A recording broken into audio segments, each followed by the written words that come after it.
This conference will now be recorded.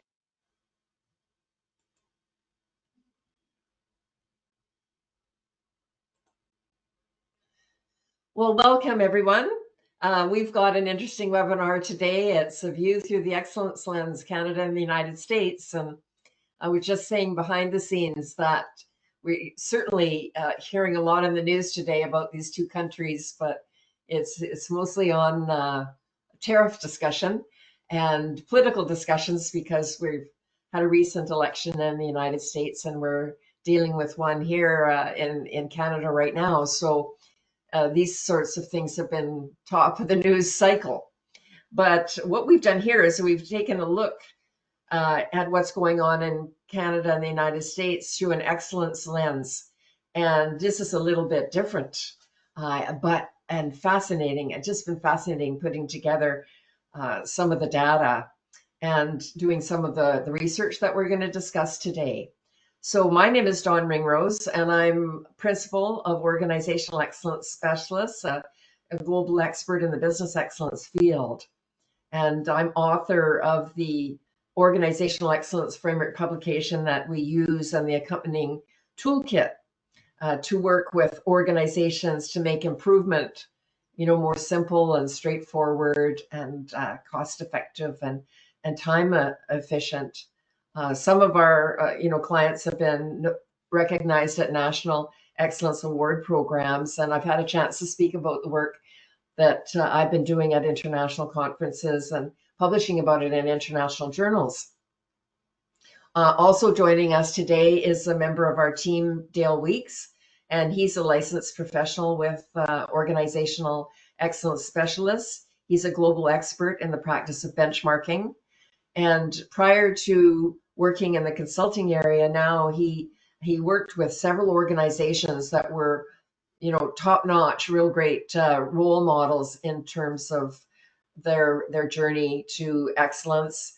The Florida Department of Revenue, also the Minnesota Department of Revenue, Control Data Corporation, General Mills, and Xerox Corporation. Michael Mills, I'm hoping, is going to be here today. He's been working with us on this as well, and he's managed quality systems in large companies and small ones for close to 30 years. So he's worked with companies like Bosch and Ericsson, and he's a member of ASQ and the ISO Technical Committee 176, and is audited to the ISO 9001 standards since 1996. He blogs regularly for us under the Management Light masthead. He just does some wonderful posts with all sorts of great stories about management and organizations on our OES LinkedIn group. And he also blogs under the Pragmatic Quality masthead as well. So really, he's just a great writer, and he's got some wonderful stories and lots to talk about in this field. So with that, today we're going to be talking about these sources of information with respect to Canada and the United States. The Social Progress Index, for those who don't know too much about it, this is a metric that uses quite a number of variables to profile a nation on their social progress. I think there's about 60 variables there. And this index was started under the support of Michael Porter at Harvard Business School quite a number of years ago. And so it goes beyond measuring gross domestic product that we often hear about and looks at other very important things. We're also going to tap into the OECD economic outlook, and that comes from Europe. And here they're taking a look more so at, economic trends for about 60 countries globally. And so they capture, GDP and that sort of thing. Chandler Good Governance Index. This is something that is new, relatively new, and it comes out of Singapore. And they developed this framework through extensive research, drawing on interviews with practitioners and experts and about the capabilities and characteristics that are common to countries that are governed well.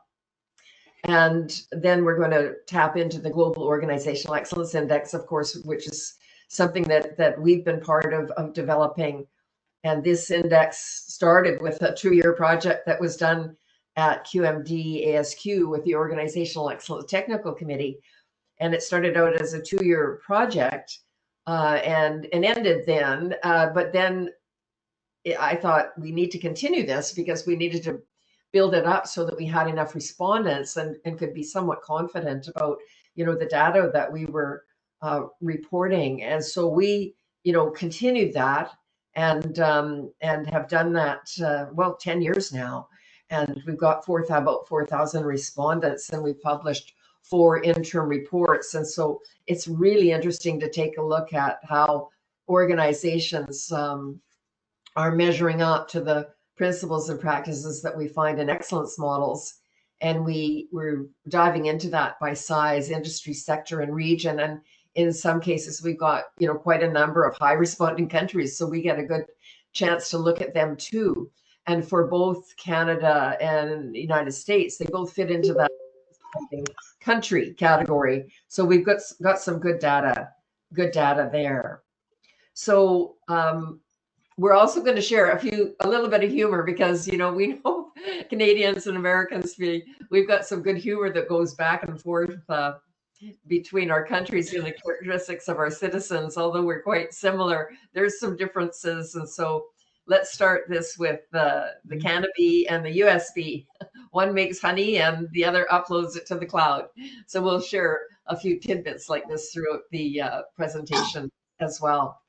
Now I want to turn it over to Dale. Dale's going to talk about the Social Progress Index, and he's going to take us through the Governance Index. And I'll turn it back over to me for the OECD and the Global OE Index. So Dale, over to you. Okay, let's move on from the humor stuff. Social Progress Index. This is something that I've followed personally myself for a better part of 10 years or so, started 2011 or 12. And as Dawn indicated, this was originally by Michael Porter at Harvard Business Review. Those of us who have been in business area, I have an MBA degree.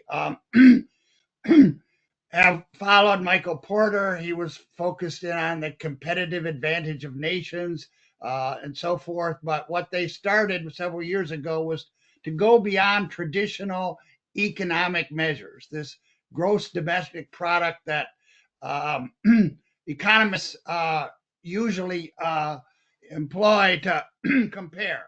And we're going to talk about that later. But this Social Progress Index gets to the point where there's focusing on indicators beyond. It goes into 170 countries across the world beyond the economic. So you're not comparing simply the GDP. You're comparing 3 major categories, and then you got subcategories under each. It's sort of, for those of us that have been in the business and in the public sector, at an individual level, there's something called Maslow's hierarchy of needs. This is sort of, I take it as being when you look at a country, excuse me, how well is it doing in terms of food, clothing, and shelter, and then beyond that, opportunities to really excel in your population. So the Social Progress Index starts with basic needs. When you're, nutrition, when you're looking at perhaps developing countries as opposed to developed countries, what are they focused on? The basic fundamentals of nutrition, water, housing, and safety, and crime, and so forth. Then you get beyond that to foundations of well-being. Okay, you grow up in your first few years, then you've got the importance of education. Many of us share that commitment to education, and to be a well-performing country, you have to give the opportunity for education. And how well are they doing? As well as what we've faced in the last several years with the emphasis on environmental quality, health, with measures such as longevity and so forth. So that's the foundations. And then beyond that, it gets into the broader areas, this third category of opportunity. How and how well can you participate in the development of your society, freedom of choice, inclusive, advanced education. The foundational area, it's more a matter of, having fundamental, expectations for perhaps the first several years of your life up into your teenager, and then advanced education. How's that progressing? So we're going to look at just at a very introductory level what this social project progress index tells us in terms of worldwide performance. Now, the starting point here and some of our other comparisons is going to be first, what are the top 5 or 10 countries in terms of this social progress index and our other ones? You look on the right side here and you see their color coding in terms of the world. But the top 10, and they have 2, 3, 4 tiers in terms of how well they're performing. And you see the top 10 here, the Scandinavian countries, Norway, Denmark, and so forth. But what you don't see on this list, you don't see the United States and you don't see Canada. We'll have a few seconds here. I'll get into where they stand, but these are the countries. It's measured sort of on a scale of 1 to 100. You see Norway is 91.95, and then down into Germany at the bottom of this top 10, 88. So it's 1 to 100. So these are the top 10 countries. Now you take that and you look at where's Canada. Canada is in their first tier 1 with an index score of 86.02, rank of 18. This is from front to back. And their change over the period of time the SPI has been around, they have declined 8 ranking, declined -8 over that period of time. So that's not a good omen for that. And then here's, just so we have that as a focal point as we go through this, GDP per capita in Canada, 56,000. And then what are the opportunities? We can't spend time today to go over, but those opportunities for improvement. These are just some of the top 3 here. I'll mention a few more later, but in the nutrition and safety, basic education, asking the questions of how well is basic education, K through 12 perhaps, performing in Canada.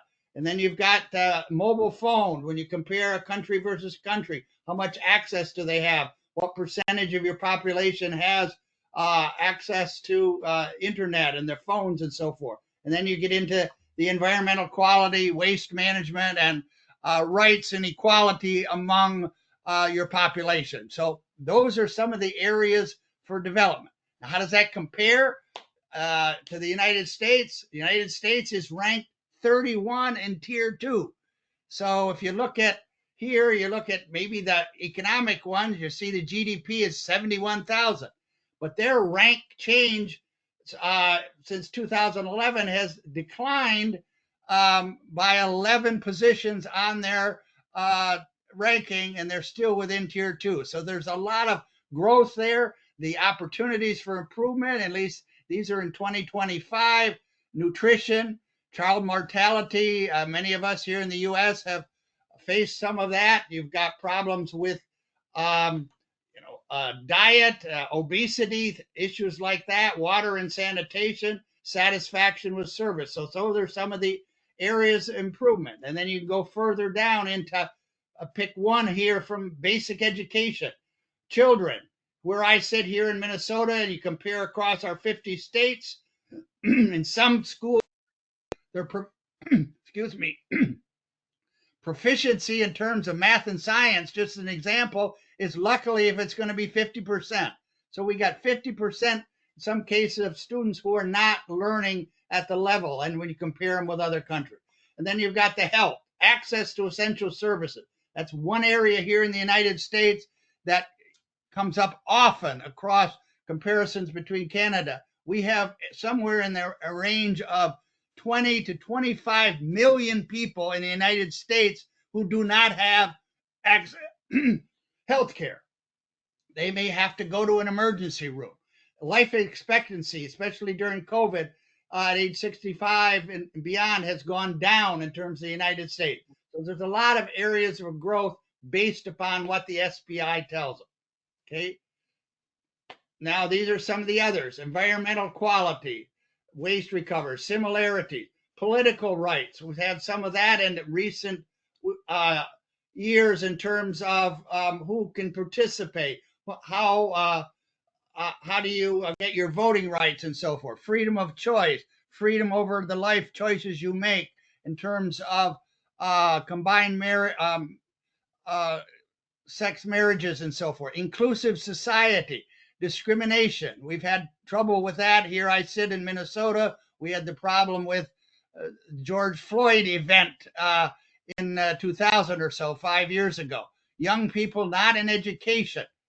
We have an attendance, a big attendance problem here where maybe 50% of your students are not going to school.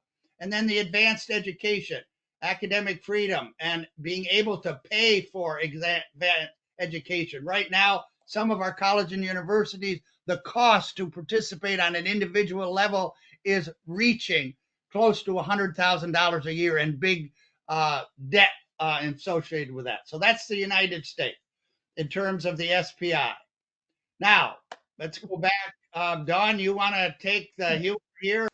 This is one for difference between the United States and Canada. This is just a little bit of humor.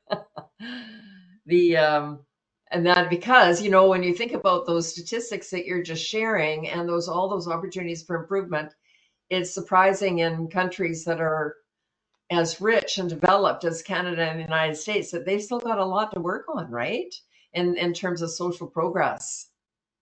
So let's just lighten this up here a little bit, because that's a good size laundry list. Yes. Okay, on to the Chandler Good Government Index. Okay, Chandler Good Government Index, and the reason is here, it's not as extensive in terms of time frame as the SPI, but it's something I came across over the last 3-4 years.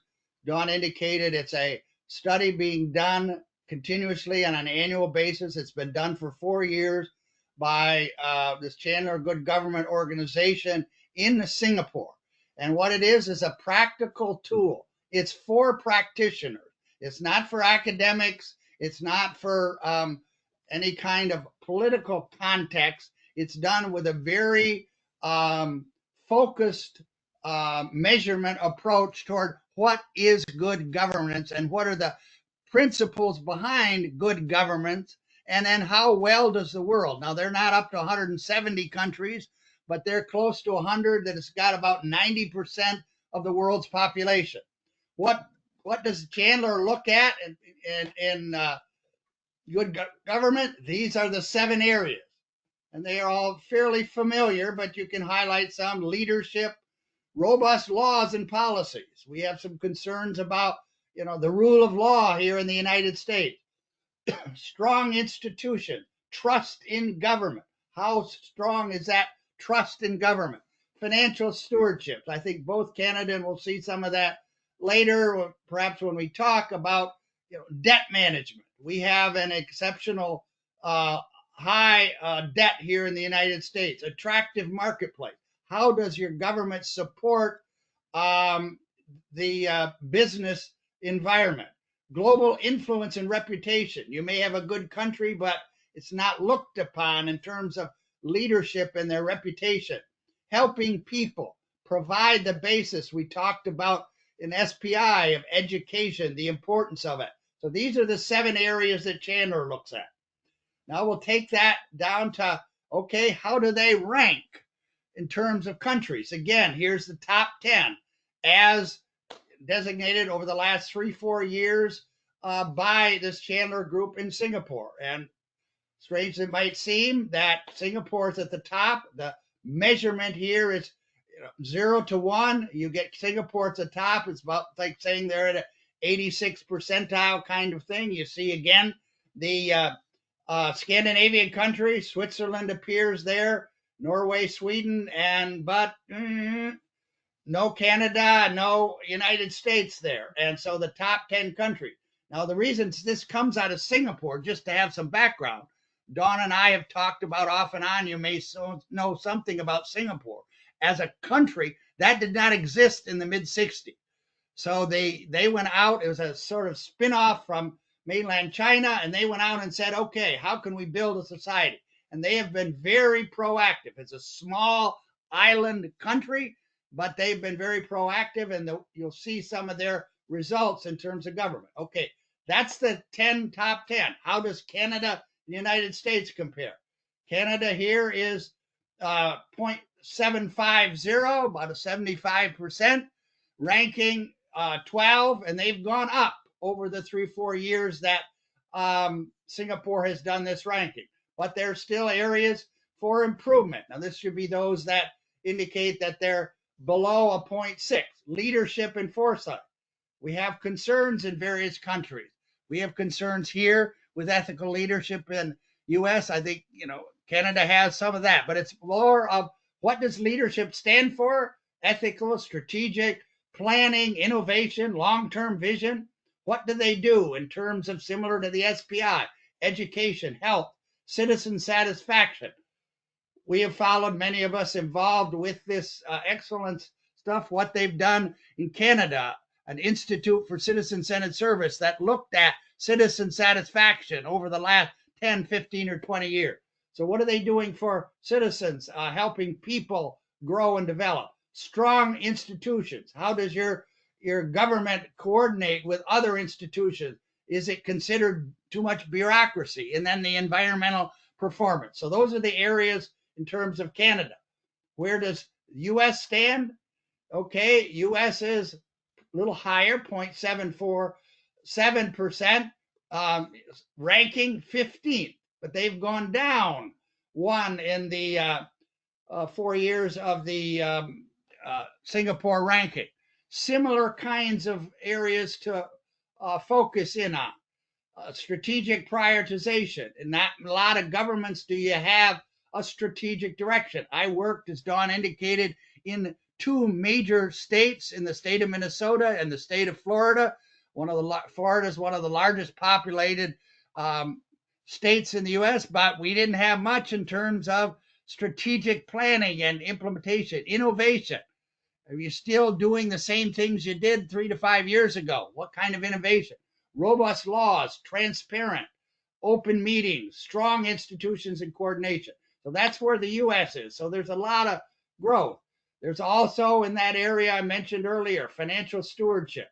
How well do you manage your budget? Surplus, or as we have in this country, some of that in Canada as well, as you have deficit. Spending efficiency. How well are you in terms of managing your budget? Global institutions. There's a lot of growth. Now we're facing here in the U.S. with all this discussion regarding tariffs, international trade, and diplomacy.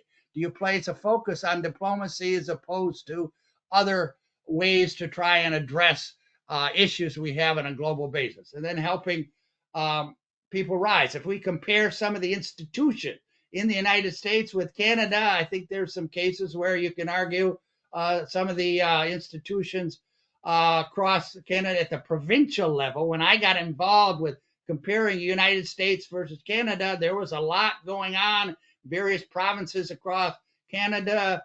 Probably 10 years ago, the Institute for Citizen-Centered Service had citizen satisfaction at 70-80%.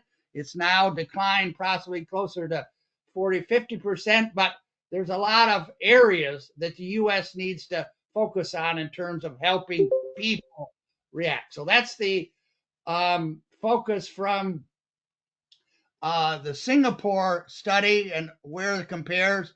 And now we've got another look here at some of the humor between that. I grew up in New York State, which was near Canada. And so, yeah, my grandfather operated a maple syrup producing area. So here's just why 911. And then here's another one. Why do Americans love Fahrenheit? I have discussions with my friends and coworkers and colleagues in Canada, and sometimes we talk in January, February, Fahrenheit versus Celsius. Summer feels less impressive because in Celsius, it's a little different measurement. So that's some of the humor. Okay, now we're going to go on to the European measurement in terms of OECD, and Dawn can pick that up. Yes, thanks very much, Dale. This economic outlook gives you analysis of kind of economic trends and prospects, for 2 years at a time, and it reports on a number of variables: employment, government spending, prices, and current balances, and GDP, and so forth. So this is more on the money side of things, which of course is a pretty top priority for a lot of citizens around the world, and in their countries. They want to feel that the economy is healthy. It directly affects them and their pocketbook. So the some pretty recent figures for Canada here with regards to the OECD, and are things like GDP per employee, unemployment rate, households that have high-speed internet, businesses that have a website or a homepage, how much are businesses spending on research, on development, on information technology, how much are employers, spending on, or the government spending on the unemployed, and impact of socioeconomic status on reading. So you can see these numbers for Canada, and in comparison, you can see the numbers for the US. And if we take a look at the two of them, really, Canada had higher ratings on the unemployment rate, households with high-speed internet, businesses with a website or homepage, and labor market expenditure per unemployed, whereas the United States had higher ratings on GDP per employee, businesses R&D, expenditure on IT, and the impact of socioeconomic status on reading scores. So it's very interesting. Two countries, each has their strengths, each have their opportunity. You often think about things that they can learn from one another, or the comparison, and asking yourself, well, why is it this way?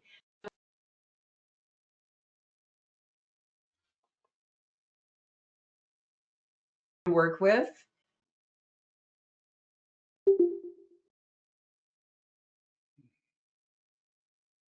And yet and of course there's differences between the two, and it's always good to ask why. Some of these trends, for Canada, on things like GDP and unemployment, and so forth, use of the internet, reading scores globally, they've been on the uptick, which is good.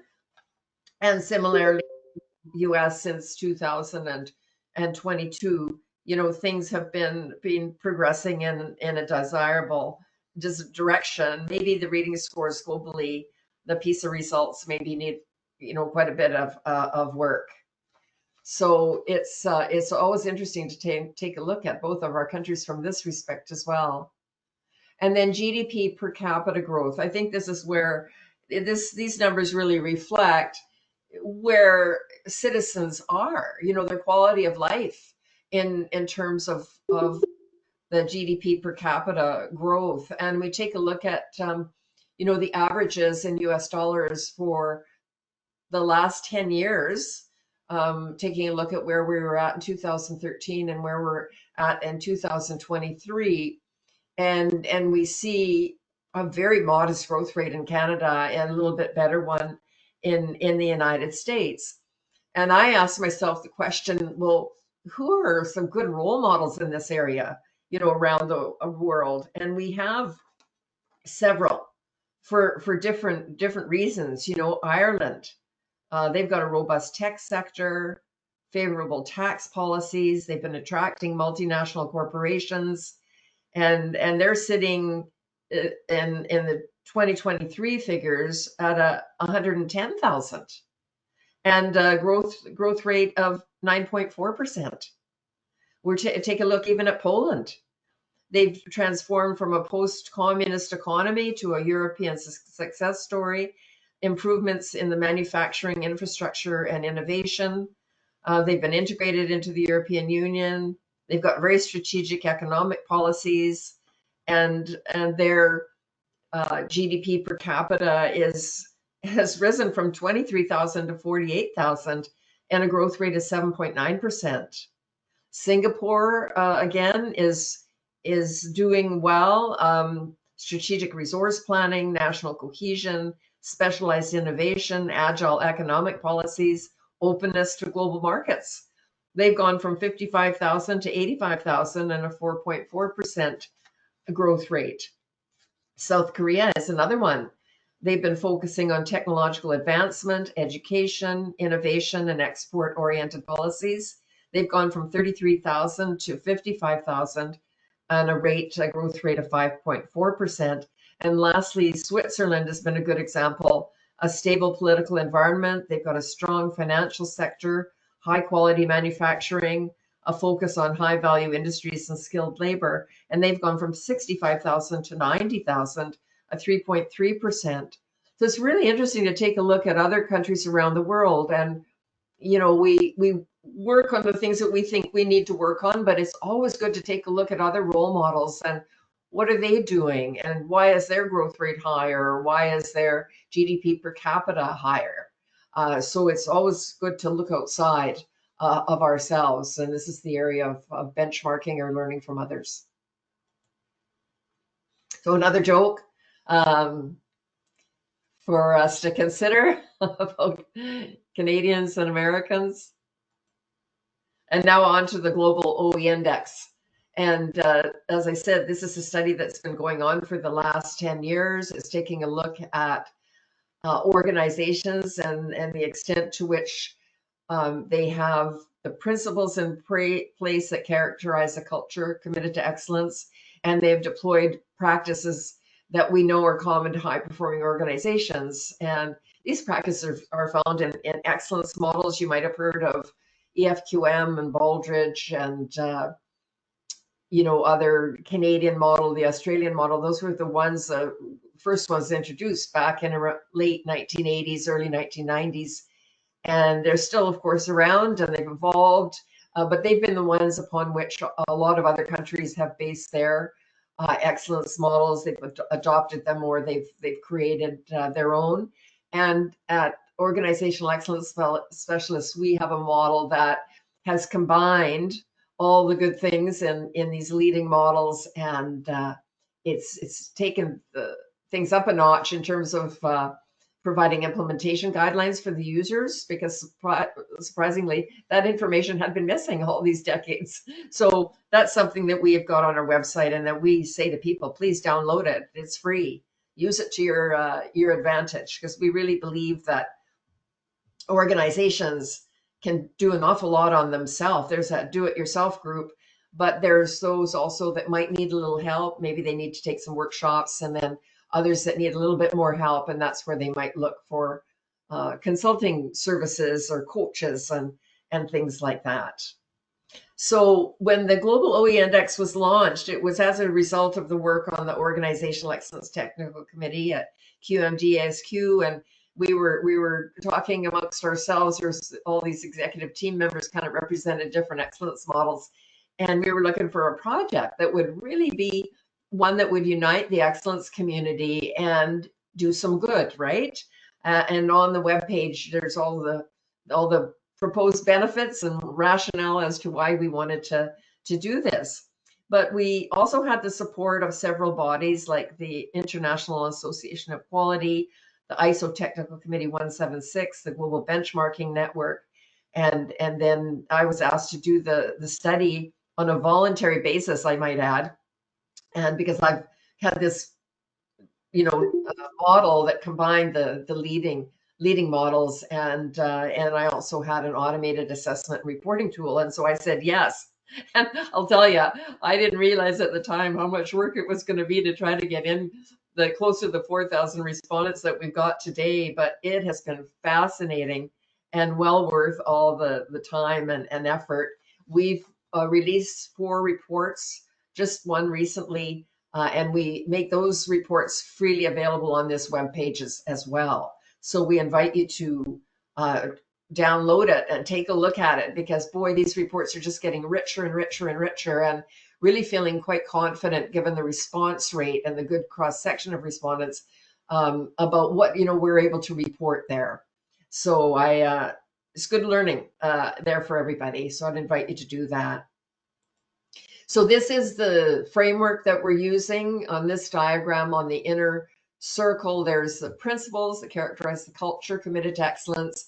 And in the middle and outside area, here is where all the practices reside and key management areas and the performance measures that we use to guide us in terms of what we need to work on. And it gives us a good sense too for organizations that are struggling with measurements, thinking, well, what should we be measuring? It provides insight as to those handful of measures that you should be using, so you can be comparing your performance to others and getting good feedback on which to base your decisions. So you can download this publication again at no charge, 240 pages, and it's just a really good reference. So I'd encourage you to do that. Here's a look at the principles that characterize the culture committed to excellence. I'm not going to go over them in detail, but you can see that, a lot of them just make good common sense. And we ask people when they, this assessment to, use kind of a gut feel about the extent to which these principles are in place in their organization, and we use kind of a low, medium, high rating, kind of a subjective rating scale. Whereas when we look at the best practices across the key management areas, and inside these key management areas, if you've got a micro-size organization, there's about 51 practices in total. Whereas if you've got a larger size organization, like over 25 employees, small, medium, or large, large would be over 1,000 employees, for example. This is where you've got about 102 practices that should be in place in your organization if you want to feel really confident about your management system and get it working for you. So that's just to kind of give you a heads up there. And in this 9th category, continuous improvement performance measurement, we break this into 3 parts. So we look at continuous improvement. How are you doing in terms of looking back on these other 8 areas, and where are you going to be focusing effort? And then we look at performance measures by key management area. And we also look at performance measurements that are used for the organization as a whole. So that's just a little bit of explanation there for you. And so how is Canada and the United States doing on the index? The big reveal. This is the first time we presented on this, actually. And they just finished this report with data up until the end of 2024. So this is pretty recent. And we can see here for Canada that, their strength is on focus on the customer, and they're doing not too bad in leadership involvement and societal commitment. And so most of their practices are in the medium and medium high ranges.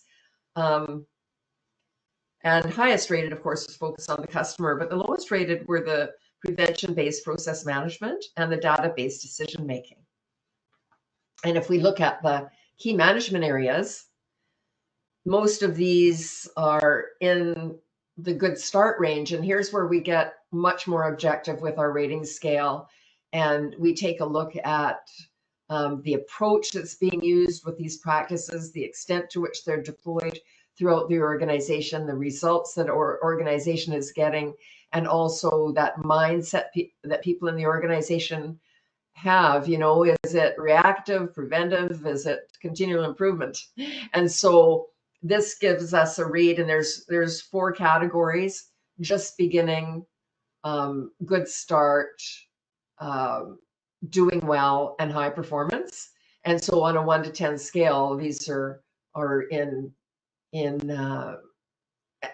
equitable distribution there in terms of the numbering. So 1 to 0 to 2.5 in the just begin area, and so forth up to the high performance area that's got 7.6 up to 10. So here we see for Canada, and this is something that we notice all around the world, that the difference between the principles and the key management areas are significant, that all of a sudden the ratings drop by about a point. And you can see, indeed, this has happened, here in Canada, and we're in kind of the good start range, between 2.6 and 5.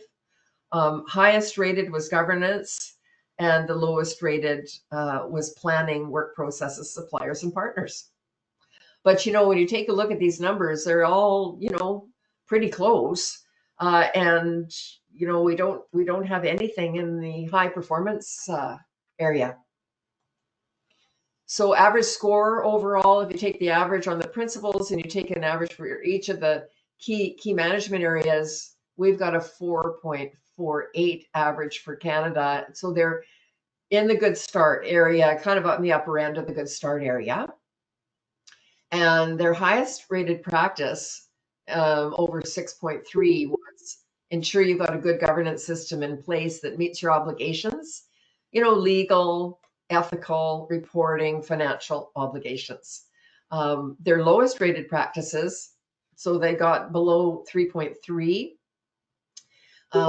is linking senior management rewards and recognition to performance, taking a look at your capability gaps for your resources, reallocating resources to adjust for change, involving your stakeholders when you're taking a look at designing, analyzing, improving your processes, using benchmarking to compare your performance to others, and also, again, involving your suppliers and partners in offering new products and services. So working really closely together. And the United States, we see that the principles are again, they're rated in the medium and medium high ranges, but they're a little bit higher than Canada. And their highest rated was the focus on the customer and the leadership and involvement. So that's similar, although the ratings are a little bit different. And again, their lowest rated principle was the prevention-based process management. So interesting, some similar kind of patterns, but much stronger on the database decision-making than Canada was. And again, when we take a look, although there's about a point drop between the principles and the key management areas, we see some, greater strength in the United States in the ratings on the key management areas. They're in the good start and doing well ranges. Highest rated was the customers, and the lowest rated was the planning and the suppliers and partners. So the average scores higher, 5.44. They're in the lower part of the doing well range. And you've got quite a number of higher rated practices, over 6.3, about the governance system, meeting obligations, communicating well to employees about the performance of the organization, and aligning the employees on the importance of the customer. Also, when they come to measurement, measuring the quality of their products and services, also customer satisfaction. On the lower rated practices, again, the capability gap for resources, the use of benchmarking, linking rewards and recognitions to performance. That's similar to Canada. And monitoring and reviewing the business plan regularly, that's unique to the United States. And using research to define and segment customers and taking corrective action when problems occur.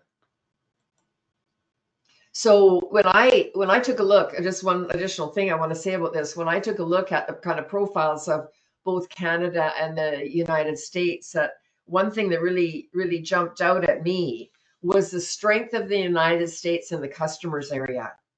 Really, well out in front of Canada in that entire area. And of course, I think we see that when we travel too, that there's a really great orientation to the customer in the United States. I think it's much stronger than here in Canada, just as an observer, and that dedication to the customer and customer satisfaction and loyalty and so forth. It's an area that United States really excels, and perhaps there's a few things that Canada can learn from the United States in that respect. So a couple more jokes.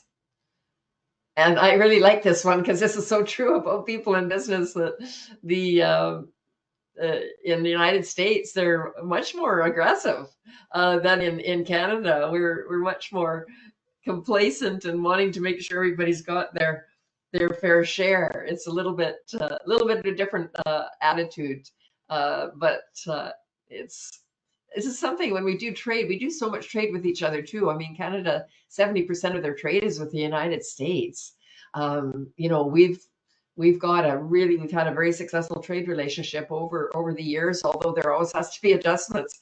But I think it's very interesting when you're dealing with the two different cultures and the way people think about doing business.